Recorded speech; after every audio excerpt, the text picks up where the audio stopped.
دوستو تیمم کی کب اجازت ملتی ہے؟ تیمم میں کتنی چیزیں فرض اور ضروری ہیں؟ تیمم کا صحیح طریقہ کیا ہے؟ اسی طریقے سے کن چیزوں سے تیمم ٹوٹ جاتا ہے؟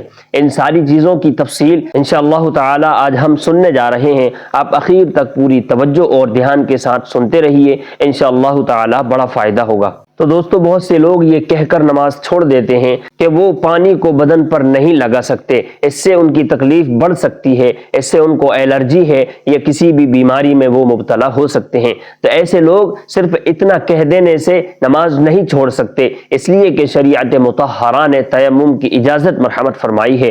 اللہ رب العزت نے ارشاد فرمایا ہے فَلَمْ تَجِدُوا مَاءً فَتَيَمَّمُوا صَعِيدًا طَيِّبًا کہ اگر تم کو پانی نہ مل سکے سو تم پاک مٹی سے تیمم کر لیا کرو۔ لہٰذا اگر کوئی شخص سخت بیمار ہے کہ وہ بدن پر پانی نہیں لگا سکتا کہ جس سے اس کی بیماری میں اضافہ ہو سکتا ہے، یا کوئی شخص شہر سے باہر کسی جنگل وغیرہ میں گیا ہوا ہے اور وہاں پر دور دور تک تقریباً 1.25 کلومیٹر تک کوئی پانی نہیں ہے، نماز کا وقت بھی نکل رہا ہے، یا پھر کنویں میں پانی تو ہے لیکن اس پانی کو نکالنے اور کھینچنے کے لیے کسی برتن کا انتظام نہیں ہے، تو ایسے شخص کو شریعت مطہرہ نے تیمم کر کے نماز پڑھنے کی اجازت مرحمت فرمائی ہے۔ اور تیمم کرنے کے لیے بنیادی طور پر 3 چیزوں کی ضرورت ہے۔ سب سے پہلے تو وہ نیت کر لے، دوسرے یہ کہ وہ پاک مٹی پر ہاتھ مارے اور ان کو جھاڑ کر اپنے چہرے پر اچھے طریقے سے پھیر لے، تیسرے نمبر پر یہ کہ وہ پاک مٹی پر ہاتھ مارے، ہاتھوں کو جھاڑ کر اپنے دونوں ہاتھوں پر کوہنیوں سمیت پھیر لے،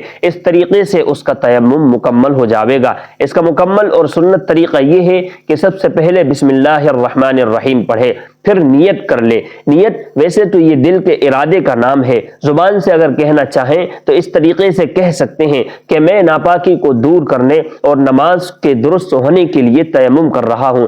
پھر وہ دونوں ہاتھوں کو پاک مٹی پر اس طریقے سے مارے اور پھر آگے کی طرف لے جاوے، پھر پیچھے کی طرف لاوے، پھر اس طریقے سے جھاڑ کر اپنے پورے چہرے پر اچھے طریقے سے مل لے، پھر سے اپنے ہاتھوں کو پاک مٹی پر مارے، ان کو آگے کی طرف لے جائے، پھر پیچھے کی طرف کھینچے، پھر اس طریقے سے جھاڑ کر دونوں ہاتھوں پر کونیوں سمیت پھیر لے۔ اس طریقے سے ہمارا تیمم مکمل ہو جائے گا۔ اور تیمم بھی ان ساری چیزوں سے ٹوٹ جاتا ہے جن سے وضو ٹوٹتا ہے۔